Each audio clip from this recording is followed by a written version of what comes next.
रावजी पाटील साहेब, तसेच आपले लोकप्रिय आमदार प्राध्यापक चंद्रकांतजी सोनवणे व माजी आमदार लताताई सोनवणे यांच्या सर्वांच्या कृपा आशीर्वादाने जे मला नगराध्यक्ष पद मिळालेलं आहे शिवसेना शिंदे गटाकडनं, त्याबद्दल मी सगळ्यांचे खूप खूप आभारी आहे.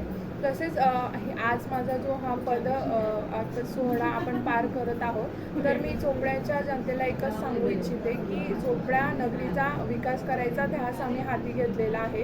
सर्वांच्या मार्गदर्शनाखाली खरोखर आपल्या चोपड्या नागरिकांच्या ज्या मूलभूत ज्या सुविधा त्यांचे जे हक्क आहे ते आम्ही नक्कीच पार करू.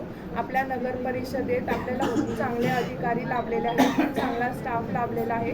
तर नवनवीन प्रकल्प आपल्याला कसे राबवता येतील आणि जास्तीत जास्त निधी आपल्या चोपडा शहरात कसा आणता येईल यावर आम्ही सर्व काम करणार आहोत. धन्यवाद.